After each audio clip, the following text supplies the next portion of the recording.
जी हां, जिसका अवध उसका विजय रथ। आप देख रहे हैं हमारी खास पेशकश। मैं हूं आपके साथ आशा झा।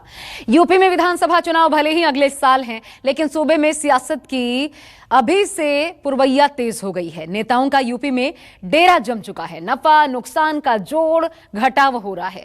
जब बात यूपी की चुनावी राजनीति की होती है तो भला अवध को कैसे छोड़ा जा सकता है। कहा जाता है कि यूपी की सत्ता की चाबी अवध के पास ही है। तो आइए आज तथ्य और आंकड़ों के हिसाब से अवध का चुनावी विश्लेषण करते हैं। योगी मोदी कमल निशान मांग रहा है हिंदुस्तान। जय जय श्री राम, जय जय श्री राम, जय जय श्री राम। भारतीय जनता पार्टी असली मुद्दों पर बहस नहीं करना चाहती।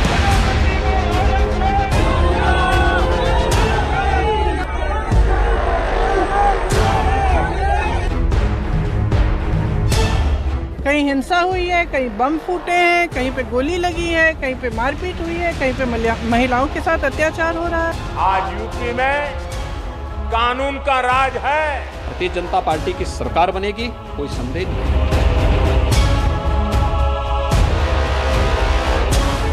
योगी को उत्तर प्रदेश का मुख्यमंत्री नहीं बनने देंगे। हिंदी मैदान में हम आपके साथ हैं। ये ब्राह्मण समाज के लोग, लेकिन अब मुझे पूरा भरोसा है कि अब ये लोग इनके किसी भी प्रकार के बहकावे में नहीं आएंगे। यूपी में चुनावी जमघट लग चुका है। नेताओं के दौरे हो रहे हैं, सियासी रणनीति तय हो रही है, शह और मात का खेल चल रहा है, जाति धर्म का हल्ला है, मुद्दों का जोर है। यूपी में इस वक्त चुनावी शोर है। वैसे तो सूबे के हर जिले और इलाकों में चुनावी जंग बड़ी दिलचस्प होती है, क्योंकि अवध की तो बात ही कुछ और है।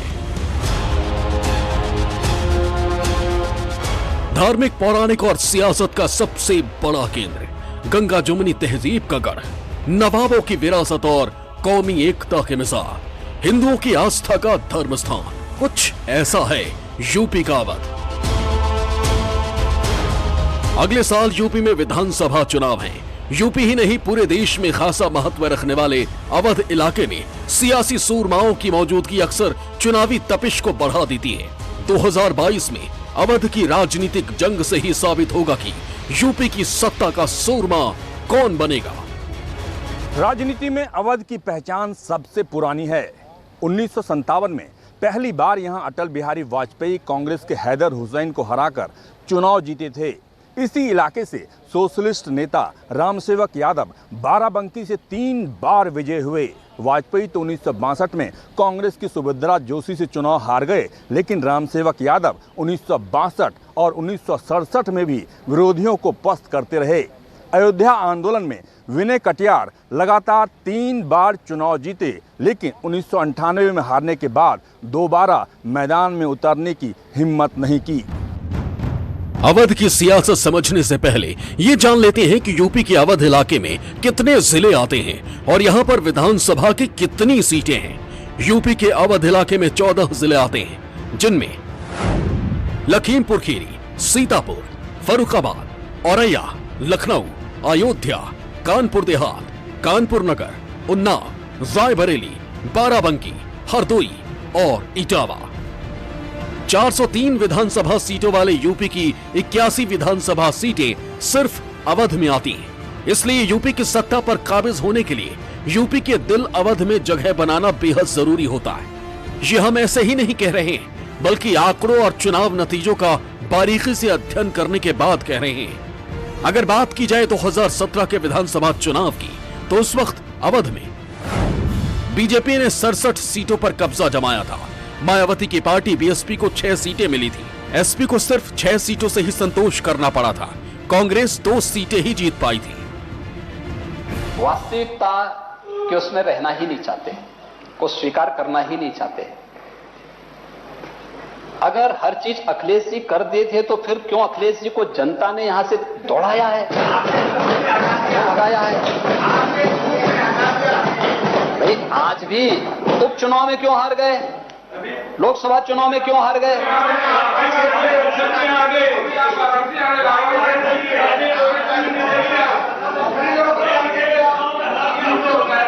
देखिए लेकिन देखिए हम तो हारे फिर जीते, यही तो हमारी उपलब्धि है। कभी नहीं, सपना देखिए, आराम से सपना देखिए। जब 2012 के विधानसभा चुनाव में इस इलाके में अखिलेश यादव की साइकिल जबरदस्त दौड़ी थी, उस वक्त अवध की बदौलत यूपी में अखिलेश की सरकार बनी थी। 2012 के विधानसभा चुनाव में एसपी 61 सीट जीतकर सबसे बड़ी पार्टी बनी थी। बीएसपी ने 10 सीटों पर जीत हासिल की थी। बीजेपी की झोली में सिर्फ 6 सीटें ही गई थी। कांग्रेस सिर्फ 3 सीट ही जीत पाई थी। अन्य के खाते में 1 सीट गई थी। इतने आ रहे हैं या जो लोग भी आगे जनता में बात करना चाहते हैं, वो सब विकास की बात करना चाहते हैं। आप आधी अधूरी बात मत करिए। आप कहिए कि जो भी दल आ रहा है वो चाहता है कि विकास हो, और अगर विकास किसी ने किया तो समाजवादी पार्टी ने अपना करके दिखाया। लेकिन सवाल यह है कि लोकतंत्र बचेगा तभी तो विकास होगा, जब आपके वोट के अधिकार को ही छीन लिया जाएगा। 2007 के विधानसभा चुनाव में बीएसपी प्रमुख मायावती ने सोशल इंजीनियरिंग करके अवध को अपनी झोली में डाल दिया था। उस वक्त अवध में हाथी पर सवार मायावती का विजय रथ दौड़ा था। 2007 के विधानसभा चुनाव में बीएसपी ने 34 सीटें हासिल की थी। एसपी को 28 सीटों से संतोष करना पड़ा था। बीजेपी 9 सीटें जीतकर तीसरे नंबर पर थी। कांग्रेस की झोली में 8 सीटें गई थी, अन्य को 2 सीटें मिली थी। यूपी की सियासत में वैसे तो हर क्षेत्र का अपना अलग इतिहास और रवायत रही है, लेकिन अवध की बात ही कुछ अलग है। बीते 2 दशकों में अवध के वोटर्स ने जिस भी राजनीतिक दल का साथ दिया, सत्ता की चाबी उसी के हाथ लगी है। अब बारी है 2022 के चुनावी महाभारत की, जो आसान नहीं है। इसी महाभारत को जीतने के लिए तमाम सियासी पार्टियां अपना अपना गुणा गणित लगा रही हैं। कोई एक बार फिर सोशल इंजीनियरिंग के जरिए लखनऊ की गद्दी पर बैठना चाहता है, तो कोई ब्राह्मण और राजपूत वोटों के जरिए विरोधी पार्टी को पटखनी देने की तैयारी कर रहा है। हाँ, जब बात मुद्दों की हो तो भला राम मंदिर कैसे पीछे छूट सकता है? आखिर राम मंदिर भी तो अवध में ही विराजमान है। हालांकि अब भव्य राम मंदिर का निर्माण शुरू हो चुका है, लेकिन शायद ही बीजेपी 2022 में भी इस मुद्दे को छोड़ेगी। बात अवध की हो और राम मंदिर का मुद्दा छूट जाए, ये संभव नहीं है। राम मंदिर कई वर्षों से चुनावी मुद्दा बनता रहा है। साल 2017 के चुनाव में भी बीजेपी को राम मंदिर के मुद्दे की वजह से फायदा हुआ था, और अब जब राम मंदिर का निर्माण हो रहा है, ऐसे में बीजेपी इस मुद्दे को कैसे छोड़ सकती है? इसकी काट के लिए सपा, बसपा और कांग्रेस भी अब मुद्दा ढूंढने में लगे हैं, ताकि 2022 में बीजेपी को दोबारा सत्ता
तो यूपी में चुनावी सेहरा सजाना है और अवध का जातीय समीकरण साधना बेहद जरूरी हो जाता है ऐसे में, क्योंकि अवध में जितनी विधानसभा की सीटें हैं उससे कई ज्यादा यहां पर जातियों का जाल बिछा हुआ है। और शायद यही वजह है कि यहां पर मुख्य मुद्दे तो गायब हैं, लेकिन सभी धर्म और जातियों का समीकरण बैठाने में जुटे हैं। अवध में क्या है जातियों का गुणागणित, आइए आपको ये भी समझाते हैं।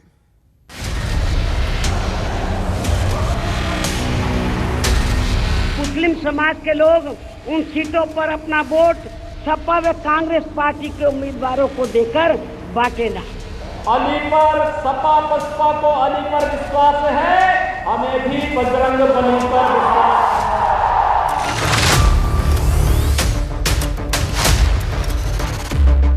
है। इंशाअल्लाह दोबारा योगी को उत्तर प्रदेश का मुख्यमंत्री नहीं बनने देंगे। अगर उन्होंने भारतीय जनता पार्टी को चैलेंज किया तो भारतीय जनता पार्टी का कार्यकर्ता उनके चैलेंज को स्वीकार करता है। इस विधायिका को लोग ऐसा ना मान लें कि ये कोई ड्रामा कंपनी है, कोई लाल टोपी, कोई नीली टोपी, कोई पीली टोपी, कोई हरा टोपी पहन करके आकर के। क्यों घबराते हो लाल टोपी से? किस बात का डर है लाल टोपी का? यूपी में जब भी चुनावी बयार बहती है, धर्म और जाति की सुगंध वातावरण में फैल जाती है। अगले साल यूपी में विधानसभा चुनाव है और सभी सियासी दल अभी से अपने पाले में जातियों को साधने में जुट गए हैं। बीजेपी हो या कांग्रेस, बीएसपी हो या एसपी, राजनीति की पिच पर हर कोई जातियों को साधने के लिए चौके छक्के लगा रहा है।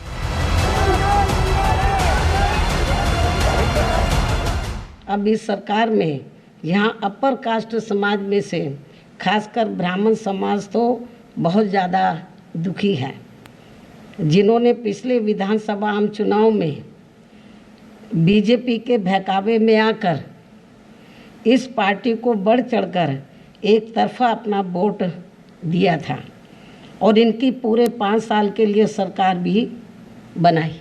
ये जो भी पिछला चुनाव हुआ, मुझे पूरा भरोसा है कि अब ये ब्राह्मण समाज के लोग जो इन्होंने पिछले चुनाव में इनको इनके बहकावे में आकर अपना वोट देकर इनकी सरकार बना दी थी पूरे 5 साल के लिए, अब वो पछता रहे हैं। लेकिन अब मुझे पूरा भरोसा है कि अब ये लोग इनके किसी भी प्रकार के बहकावे में नहीं आएंगे, कि प्रदेश में अन्य सभी समाज के साथ साथ इनका भी हित हर मामले में हर स्तर पर बीएसपी व इस पार्टी की सरकार में ही केवल सुरक्षित रह सकता है। और इसका एहसास कराने व इनको सन 2007 की तरह फिर से बीएसपी में जोड़ने के लिए इसी महीने 23 जुलाई से मेरे दिशा निर्देशन में बीएसपी के राष्ट्रीय महासचिव व राज्यसभा सांसद श्री सतीश चंद्र मिश्रा जी के नेतृत्व में इनकी धार्मिक भावनाओं को भी ध्यान में रखकर ये अभियान अयोध्या से शुरू किया जा रहा है। यूपी की राजनीति की बात हो और जाति की ना हो, ऐसा हो ही नहीं सकता। पूर्वांचल और अवध की सियासत में जातियों का बड़ा दबदबा माना जाता है, इसीलिए सियासी दल जाति, धर्म और ध्रुवीकरण का गणित सुलझाकर ही अपने उम्मीदवार को चुनावी अखाड़े में उतारते हैं। अवध की जातीय राजनीति समझने से पहले यूपी का समीकरण समझना होगा। ये भी जानना होगा कि कौन सी पार्टी किस समुदाय के भरोसे अपनी चुनावी वैतरणी पार करने की कोशिश में है। सबसे पहले बात बीजेपी की। बीजेपी सभी जातियों को साधने की कोशिश में जुटी है। चुनाव से पहले पिछड़ा वर्ग मोर्चों की नई टीम बनाई। मोदी कैबिनेट में सभी जातियों को तरजीह दी गई। बात करें अखिलेश की पार्टी एसपी की, तो पिछले दिनों अखिलेश ने पार्टी के दिग्गज ब्राह्मण नेताओं के साथ मंथन किया। सभी ब्राह्मण विधायकों ने अखिलेश को शंख तोहफे में दिया। अखिलेश ने ब्राह्मण नेताओं को परशुराम की प्रतिमा का मॉडल भेंट दिया। उधर बीएसपी भी ब्राह्मणों को जोड़कर सोशल इंजीनियरिंग फॉर्मूला बना रही है। अयोध्या में पार्टी ने भव्य ब्राह्मण सम्मेलन किया। राज्य के 18 मंडलों में ब्राह्मण सम्मेलन का आयोजन करेगी।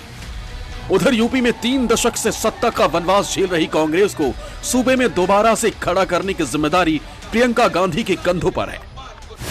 कांग्रेस की नजर एसपी के मुस्लिम और बीएसपी के दलित कोर वोट बैंक पर है। कांग्रेस ने प्रदेश की कमान अति पिछड़ा समुदाय से आने वाले अजय कुमार लल्लू को दी है, जो लगातार दलित और अल्पसंख्यक मुद्दों पर योगी सरकार को घेर रहे हैं। इसके अलावा कांग्रेस सूबे के मुसलमानों को साधने के लिए तमाम तरह के जतन कर रही है। उत्तर प्रदेश में संविधान को नष्ट किया जा रहा है, लोकतंत्र का चीरहरण हो रहा है, लोकतंत्र पर जो वार हो रहा है, जो संविधान पर वार हो रहा है, ये आप सब जानते हैं। उत्तर प्रदेश के आप सब जानते हैं कि कोई नई बात नहीं है इनके राज्य में, पिछले कुछ सालों से चला आ रहा है, लेकिन अब इस स्तर पर गिर गया है। प्रशासन, पुलिस, हर चीज़ का इस्तेमाल इसीलिए किया जा रहा है कि लोकतंत्र यहाँ से ख़त्म हो जाए। तो हम लोकतंत्र के पक्ष में खड़े होने के लिए आए हैं, जनता के पक्ष में बोलने के लिए आए हैं कि हम ऐसा होने नहीं देंगे। यानी सभी सियासी दल तो जातियों और धर्म के हिसाब से वोट बैंक साधने में जुटे हैं। ऐसे में सवाल यह है कि अवध में कौन सी जाति धर्म का कितना दबदबा है। आइए समझते हैं। नमस्कार, मैं हूं मानक गुप्ता। अगर आपको हमारा ये वीडियो पसंद आया हो तो इसे लाइक और शेयर जरूर करें और हाँ, हमें सब्सक्राइब और फॉलो करना ना भूलें ताकि आप देश और दुनिया की कोई खबर मिस ना करें। तो जुड़े रहिए हमारे साथ और देखते रहिए News 24।